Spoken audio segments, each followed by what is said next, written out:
Hi, this is Stephania Bell, and I'm down here in Naples, Florida at Arthrex Team Physician Controversies course with specialty in foot and ankle. And I'm joined today by Dr. Norman Waldrop, who is a good friend. And boy, are you called upon a lot lately when it comes to foot and ankle stuff. You are one of the most popular guys in the country, certainly when it comes to NFL injuries, which I deal with a lot. But for you and your practice, you're at Andrews Sports Medicine.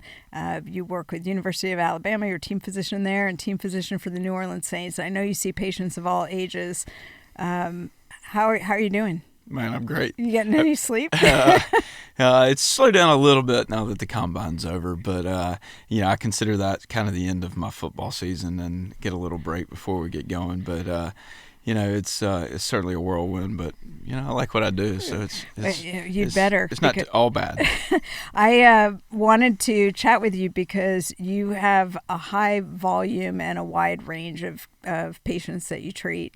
So you've seen a lot of things, and I think at the forefront of where we are with foot and ankle surgery and rehab. And for the physical therapists who are listening, who may not be as familiar with some of the advances surgically, that are certainly things that you're dealing with all the time now. So I want to start with high ankle sprains because we see these in multiple sports, but I think more significantly, the rise in the number of high ankle sprains that I've noticed is in the area of football. And my question to you, first of all, is are we really seeing more of these as in more frequently, or is it just that we're recognizing them better than we used to? Asking tough questions right out of the gate. I think that's so I think that's a difficult question. I'll start with this. I think in the world of foot and ankle, we have long been a little bit behind relative to sports and in some of the other parts of orthopedics is a relatively young subspecialty. And I think we have had an influx of technology and implants and things like that over the last several years that have changed how we see things. The high ankle sprain is one of those things. It's an injury that I think for the longest time it probably saw us, and we maybe weren't the best at understanding it and how it works, and we've really put a focus on that over the last couple, maybe really over the last decade. You are right. So recently the NFL gave us some data that now shows that the high ankle sprain is actually the largest time loss injury in the NFL. So it is now the single injury that keeps athletes out of action the most. And I think that there's probably a trickle-down effect. It's probably the same at college, high school, no matter really what level. And so we need to get better at it. And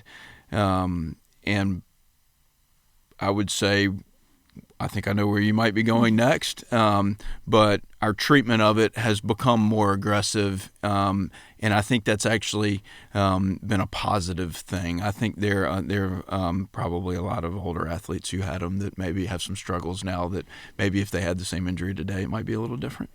Before we get into the treatment of it, could you just define a high ankle sprain? Because I think that term gets thrown around so much, but people may not really know the breakdown of not only what constitutes a high ankle sprain, but going from a more mild version to the most severe. Yeah, I think that's I don't love the term high ankle sprain only because it gets lumped into low ankle sprain, and they're totally different injuries. One's the low ankle sprain is I inverted my ankle. The high ankle sprain is completely different mechanism. It's a eversion injury. It's a rotational injury,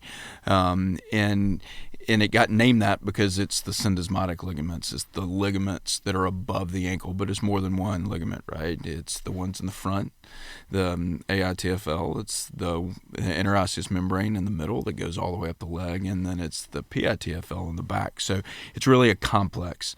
I always tell people it's the roof of the house. It's the ligaments that support the roof of the house on top of the ankle, and that's how it got the name high ankle sprain.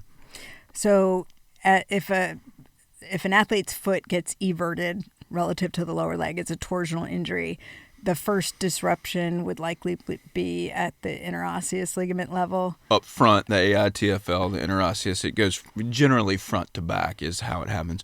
Most commonly, high ankle sprains occur when another person, another athlete, falls on that athlete from behind or from the side, and they get stuck and they get kind of pulled around. The typical term they use is "I got rolled up on." Is the term that they use, and it's your foot gets caught in the ground, you get spun around, and it injures the ligaments on top of the ankle. And in the worst case scenario, it can that force can travel up the leg, disrupt the membrane, and potentially cause a fracture. You can that's the Maisonneuve fracture. The term is really just what I tell people is the most severe of the syndesmotic injuries. You have a fracture with it up top, but it's really an ankle injury. Some patients come in focused because they get a fracture near their knee, but really what they have is a syndesmotic injury. Syndesmosis injury at the ankle is really an ankle injury. So you were among the early adopters of the Syndesmotic Tightrope that we see and hear about all the time now. Can you talk about that a little bit and what made you decide to use that in your practice? So the tightrope far and away has been the biggest game changer in technology in my practice, and I would argue in the foot and ankle world in general, not just for me. It is really a very simple implant, but it's very ingenious. So what happens when you disrupt those ligaments is the ankle does two things. It rotationally doesn't want to stay together. The two bones, the fibula and the tibia, rotationally doesn't want to stay together, and then they also try to spread apart. The tightrope is essentially 4 strands of super, super, super strong suture rope, if you will, held with 2 metal brackets on each side. And what I think the key to understand is the syndesmosis is meant to have motion. It's meant to move. It's not meant to be static and pinned together, which for years and years and years and years, people use screws. They just pin the fibula to the tibia. The tightrope allows motion. It allows stable motion and allows appropriate motion.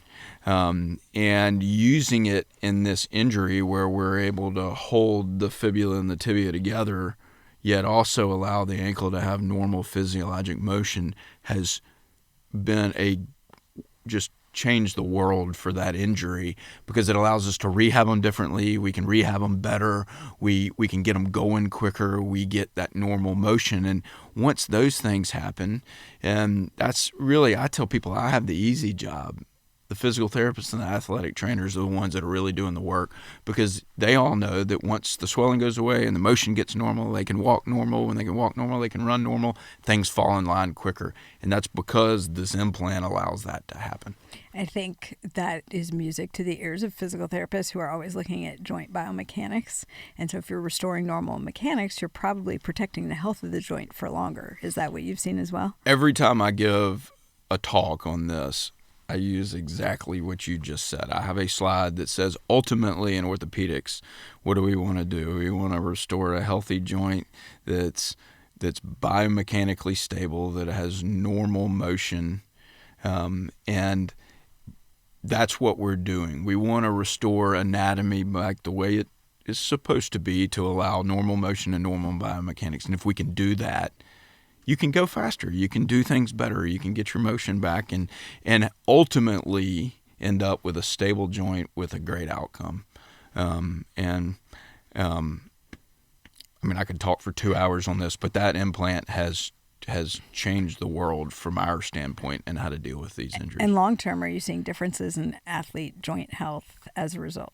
Without question. So most of this is anecdotal. We're actually currently going through a study. We're actually going to present it at AOSSM from our series at the University of Alabama, but really even in the broader picture. But I can't tell you how often I have athletes, in particular football players, tell me the ankle that has the tightrope in it feels better than their other ankle, because they're always in the line of fire, and they feel like it gives them some protection long term, and it still allows the ankle to function normally. And it's innumerable how many athletes have told me that.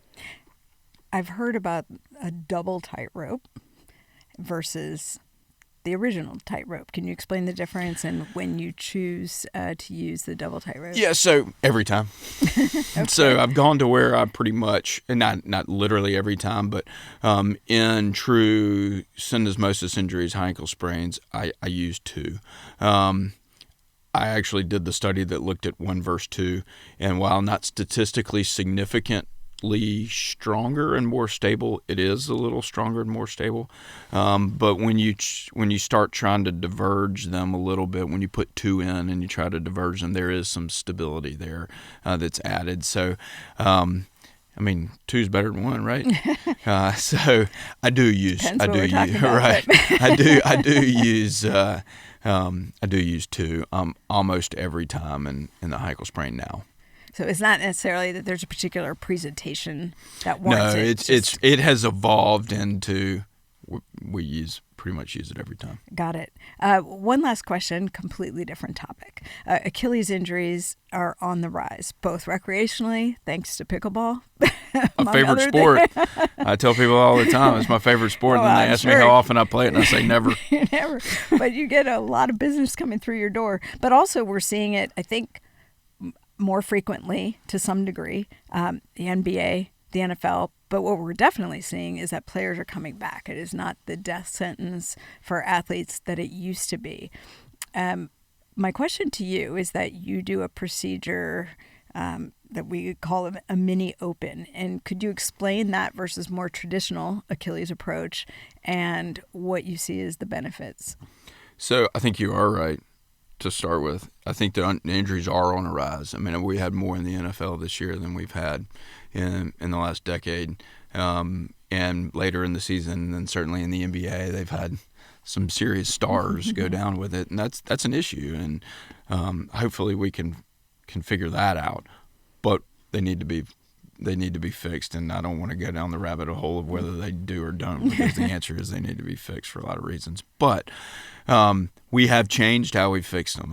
It's gone from large open incisions, big exposure, to I think even mini open is a big term. It's a pretty small incision, and that's pretty much exclusively how I do it. And what we do is we use a very small incision. It's really about 3 centimeters, basically in a little more than an inch long, and use a percutaneous device. It kind of looks like the forefingers on your hand, that allows us to pass the suture through the skin and then bring the suture back out through the tendon, through our little small incision that allows us to bring the tendon ends together. So it does a lot of things. One, it's a lot less soft tissue disruption.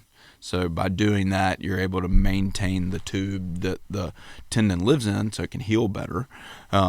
We can restore the tension. And by doing those things, we can just as effectively repair it, and we're exposing that patient to less risk, i.e. wound problems and things like that. And so less risk, less wound problems, just as effective and just as strong of a repair. It's a no-brainer. Does it matter where the disruption is? So that's a great question. So yes and no. Okay. So in terms of putting the end to ends, yes, it matters. So if it's your normal, what we call mid-substance, yes, I tie the 2 ends together. If it's off the bone itself, that does change how I do it. There's another technique that's been pretty hot out there where people dunk it into they use the same technique up top, but then they dunk the repair into the heel bone itself, called the pars mid-substance. If it's off the bone, I'll do it that technique. So yes, I would say it's still through a mini open incision, but the technique changes a little bit. But ultimately, it's the same goal. Awesome. Well, I could talk to you for hours, just like you could talk for hours about this, but that's all the time we have. Thank you so much for taking a few minutes to chat with me. Man, you're the best. Appreciate it.